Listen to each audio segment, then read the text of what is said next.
I'm back for another video. My name is Josh Kasich, and today is my Tenchi Muyo Ryo-Ohki review. Now, if you have not seen it, I did another video called a review on the anime called Tenchi Universe. Tenchi Universe is the second series, and this is the original series, which I'll probably put original series in the title. And this original series is an OVA, while Tenchi Universe is like an official show. Okay, so there's the difference there. Well, they're practically have the same premise. There are obviously a lot of story differences, but I don't want to go, I'm only going to go over some of the differences because I do talk a lot of about the show in Tenchi Universe, and it's pretty much the same premise, so I do definitely recommend you watching my Tenchi Universe video before watching this video. I probably even put Tenchi Universe link down in the description, but essentially it's the same premise.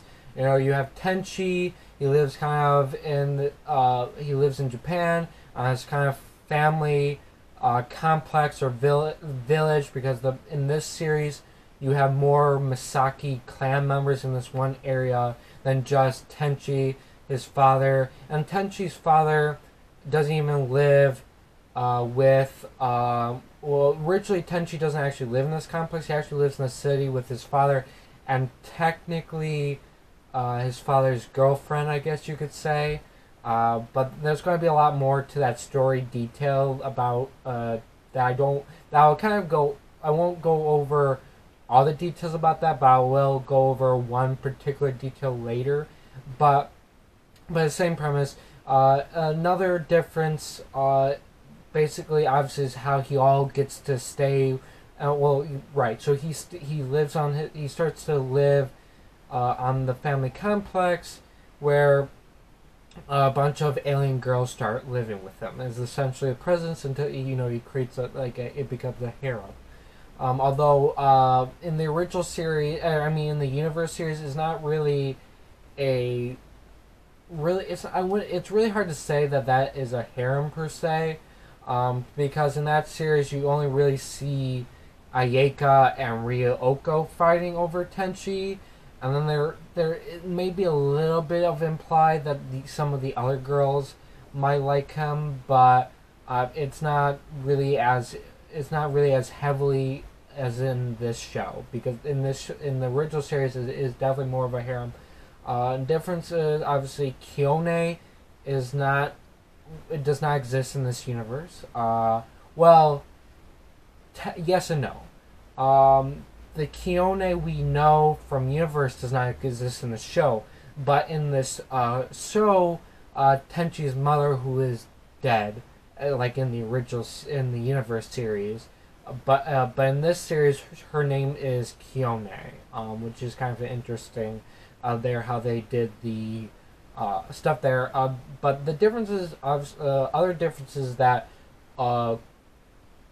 Ryouko is the one trapped on Earth, and she was trapped on by Washuu, Tenchi's grandfather, who was actually half human, half Juraian, because his father is the emperor and his mother is a human. So definitely there. Then obviously we have the other royal members, Aeka and Sasami. They show up after Tenchi accidentally wakens Ryouko, and they want to find Washuu. And there's this entire event where Tenchi's house gets moved near his grandfather's shrine and stuff like that. And so very interesting perspective there. So then obviously with the entire attack, just like in the other show, Aeka and Sasami are all trapped on this place. We also, not only was Ryouko and was released Ryo-Ohki as well, because they're together.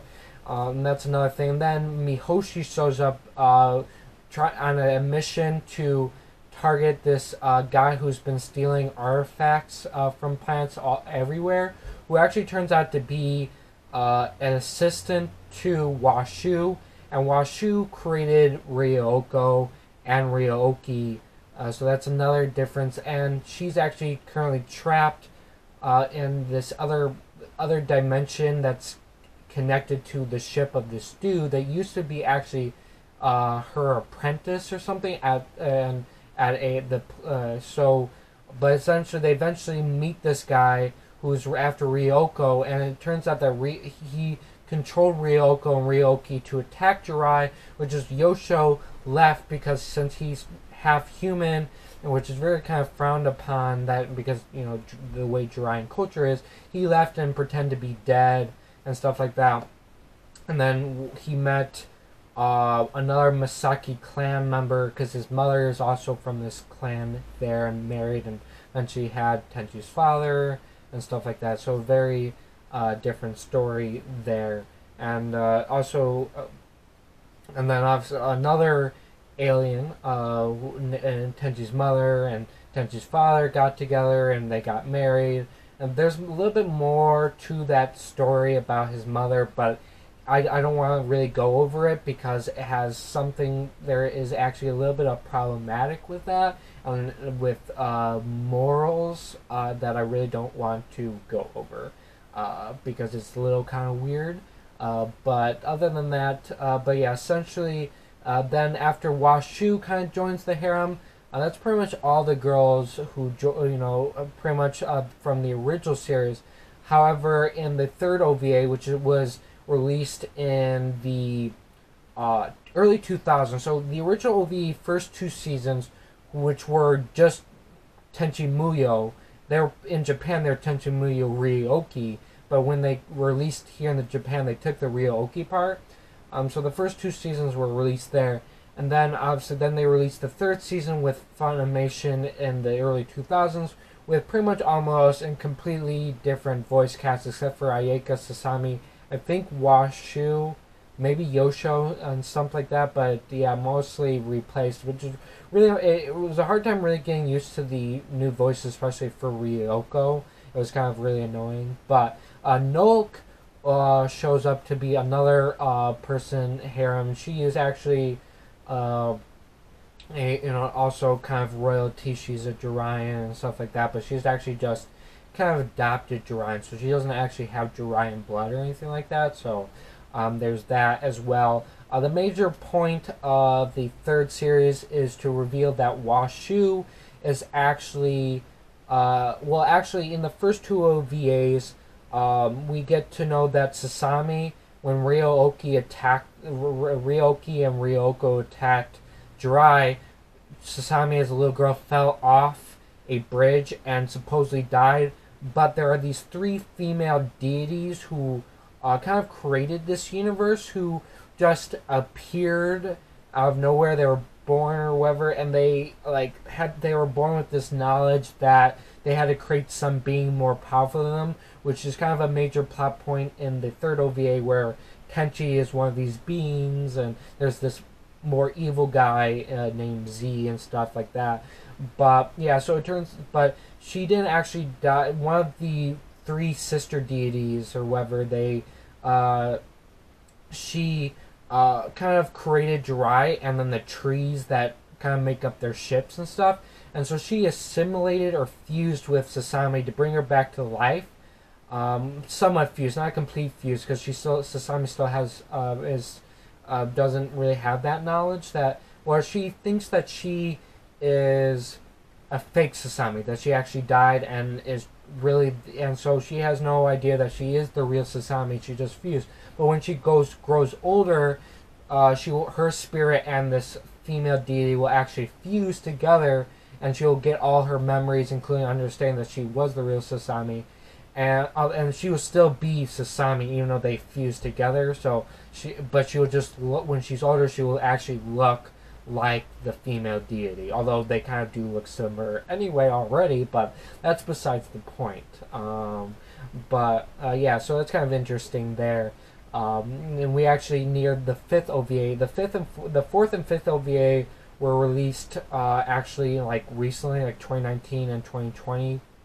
And we do get to see the older version of Sasami, which is really interesting seeing an older version of Sasami, because you're all used to this younger version of Sasami. But Yeah, so there's kind of that, but kind of the point is that essentially the major point of the third OVA is introduced to Nolke and a lot of other family members, including Tenchi's sister, who is actually 64 years older than her, because there's another difference between this show and the original series, is that aliens don't really age. Well, they age really, really slowly, and they have this technology now where they can enhance their bodies so they can live for thousands of years. So Yosho and Tenchi's father are just in a disguise, because since they're living on Earth and humans don't, they age much slowly, they essentially have to put up the disguise, or people might like, what's going on there? This guy never aged. What's going on here? So, yeah. So, and obviously Masaki clan members, since they're all kind of close to Jurai in a way, children born on this planet don't know about this age stuff until they're 18. So Tenchi had no idea about any of this stuff until he turned 18. So that's kind of an interesting thing. But yeah, the major point first is meeting them and dealing with Mihosho's sister, not sister, brother Misao, who got a letter from his sister that was manipulated by Z. So, and this kind of coursed all the events, including Nolke to show up and everything, apparently. And there's this huge battle sequence where, and then in the process, he has kind of a sister complex, but they kind of fix that complex because there's one of Masao's underlings actually likes, I forgot her name, but he likes him.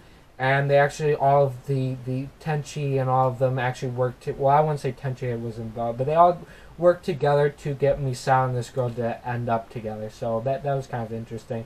And then obviously there was a huge battle between Tenchi and Z, but then the three deities, including Washuu, show up, and all of them, as Washuu is one of these deities who turned herself into a human form and decided to relearn everything from scratch and stuff like that. So it's kind of really interesting there. But now she has her memories back and everything.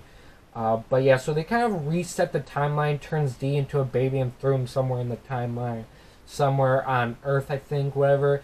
And this caused them to not meet Nolke, and so, but they remember all their memories and stuff like that, even though that's so. And so Ryo-Ohki told Mihoshi not to send the letter out because they had no idea Z manipulated the letter. But a future Nolke showed up and changed the letter and sent it out, and so all the events happen again. And the last part of the third OVA is that we get to see is about Tenchi's father remarrying this girl named Rei, and that's pretty much everything. Then you have to watch GXP, a spin-off, which I didn't do, so I have really, the next two OVAs are very problematic because there's so many characters in those series that you just don't know because I didn't watch GXP. But you can kind of get the plot anyway.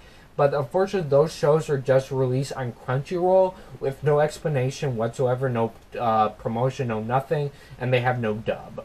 So it was kind of hard to finish the series watching those two seasons. But the major point of the fourth season, or the fourth OVA, is extension of the wedding between Tenchi's father and this girl Rei.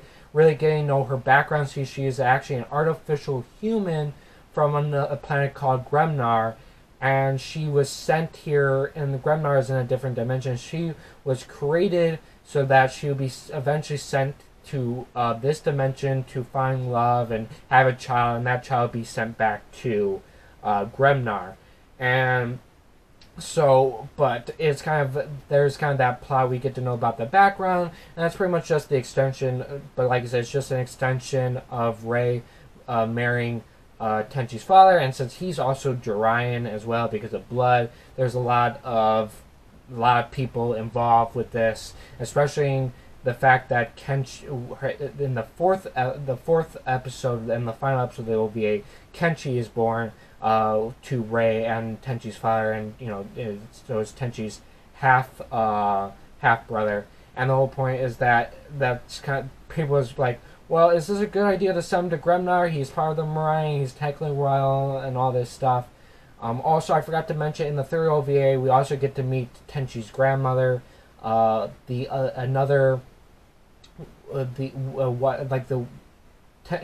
got remarried. Well, actually, Yosho, beforehand, he went to when he was younger went to the GXP Academy, and he fell in love with this woman and from another planet that was actually at odds with Jurai, so they couldn't get really married, but she ended up being pregnant with his first child and Tenchi's aunt, which we also get to meet. I think we meet her in GXP. I don't remember if we meet her in the third OVA, but I do. She is in the fourth and fifth OVA, but yeah. So there's kind of that as well.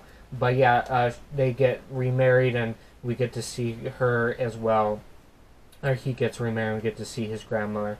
But yeah, so pretty much everyone is that's pretty much everything with the fourth OVA, and then the fifth OVA is training Kenshi to go to Gremnar, and it's a time span of Kenshi being like really like a baby to him growing up with even Ryo-Ohki. I forgot, not Ryo-Ohki. Now Ryo-Ohki actually because fused with these like creatures that fuse together and turn like a body form, and Ryo-Ohki fused with them, and this is the original 2 OVA, and so she got a humanoid form, but because her mind is really of like a child, she normally took a child form, but she actually can change different ages, and so she kind of matured with Kenshi throughout this 5th season, to the point where now she mostly just took an adult form and more mature and stuff, and then we get to see a bunch of girls and people training Kenshi pretty much in a time span, and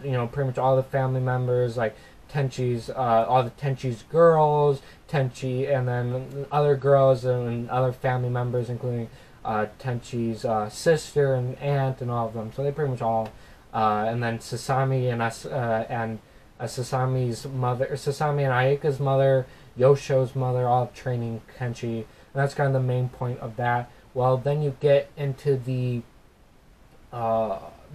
fifth to last episode, where you have a bunch of important characters, people related to Mihoshi and the other Juraians, pretty much all in a meeting with kind of Tenchi and all the girls at a table in the front with the Emperor at the side, talking about, okay, here is Tenchi and all of them, they're going to make their decision. Well, their decision is that they're going to become a family because they're already technically a family, and so all these girls marry Tenchi. So really getting to polygamy there, that's kind of weird.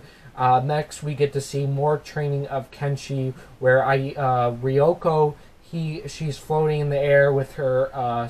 She's pregnant. It's very clear that she's pregnant, and then we get to see the other girls train Kenshi, and then next man we see Ryouko again training Kenshi, but now her Tenchi and her daughter is born, and then we see Aeka pregnant, and then another few sequences we see Aeka's child and stuff, but not with her mother. In fact, the only interaction we get to see Tenchi interact with his children is when Ryouko kind of teleported their daughter to his hands because of his power or her powers and stuff, and she or their daughter also has similar powers to Ryouko as well. But yeah, that's the only time we actually get to see an interaction, because the main focus is training Kenshi, which is really weird because the show is supposed to be about Tenchi, so it's a very weird thing.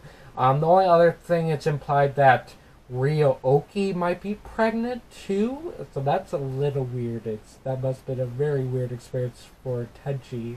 A little weird, to be honest with you. But other than that, pretty much the last bit is sending Kenshi to Gremnar, which leads into another spin-off about Kenshi and Beyond Gremnar, and that's pretty much where the show ends. I think it was really funny. It had an interesting story, and it was interesting to see the differences between the original series and Universe. But story-wise, first up, Universe is much better told story-wise. It's not rushed. The 4th and 5th OVA just really don't have any story. It's just boom, boom, boom, a lot of time jumps. There's just no real story to them. That's kind of what hurts this original series, because of those two things. It's just not how you make a show. I understand it's an OVA, so it is less, but it's less episodes, but it's problematic. that's why I prefer Tenchi Universe. And there's so many immoral things in the show that I really don't want to go over. That is just horrible. The amount of immoral stuff in this show that I just don't want to, like I said, I don't want to go over, and why I definitely do not recommend watching this original series, because it's not, the concepts are just not socially acceptable. And so I definitely recommend Universe. However, Universe doesn't really have an ending per se, because it's very open-ended. Tenchi doesn't end up with any of the girls, where Tenchi Muyo here, it does have more of an ending, and he does end up with, well, he ends up with all of them, but at least he ends up with someone, right? It has that ending, and Tenchi Universe doesn't have that. That's my only point. That's the only thing I'd say about this show. That I thought it was funny. I do somewhat like the beginning of the story and the beginning story parts, and I do like that it had an ending. That's my only 3 points for this show. The rest, too much stuff, turns it down. And that's all my thoughts, guys. Hope you enjoyed this video. If you did, please leave a like. If you're new, subscribe and hit the notification bell so you're notified for the next upload. My YouTube channel, website link, my Twitter, my Snapchat, and Instagram are all in the description as always. And thank you. Goodbye.